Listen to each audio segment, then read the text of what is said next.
Hi, I'm Matt. Wait a minute. Hi, I'm Matt with Mobile Solar Consulting.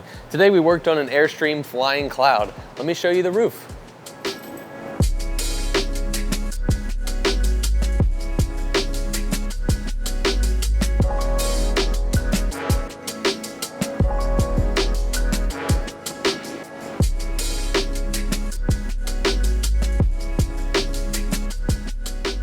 So we've got 6 100-watt rich solar panels, and none of them use any screws to poke through the roof.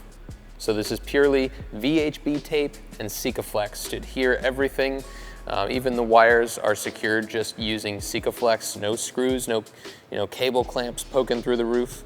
We've also got a new cable entry gland here. The one that Airstream comes with is not super sturdy. It uses the old style of solar connectors commonly used on the solar on the side. So we put in one with MC4s, so it's nice and sturdy. And of course, we've got a soft start on the air conditioner from Micro Air to let that AC start up real easy from the inverter, even if you're running something else on the inside of the RV. The Airstream is a very unique RV. It comes with an inverter, and most RVs that come with an inverter would have an automatic transfer switch to switch between shore and inverter power. This does not. Instead, it just has some dedicated outlets that are labeled for inverter use only. For example, this outlet works on the inverter, and this one works from shore power. So, since we removed the factory inverter, those outlets are no longer useful. So we installed a 3,000 watt inverter to power everything in this RV. We installed it under the bed. So we've got the inverter here. We've got our bypass plugs, of course, here. So if you're ever away from service, nearby technician, and you have some sort of an issue with your inverter, you can just take your main panel and your shore and plug them together.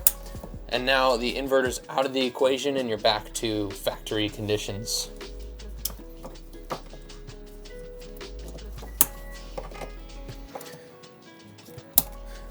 We've also got 400 amp hours of Battleborn smart lithium batteries.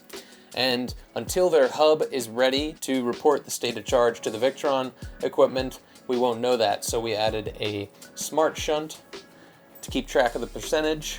We've got our links distributor and the clean install kit allowing us to link the switch, shunt, and distributor together. And we'll have a link to all these products in the description. We've also got some ventilating fans to keep the Orion cool. So the Orion XS is a brand new product from Victron, but I'm not confident that they've got enough of a heat sink on the back to keep it cool.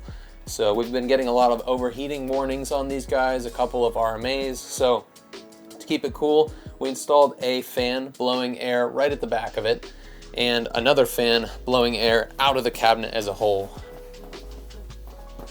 So Sailor reminded me it's important for her to stay cool, and 400 amp hours and 600 watts is pretty light in terms of running air conditioning. So she pointed out we really needed this Orion XS in this case to supplement extra energy, because this customer does not have a generator at all.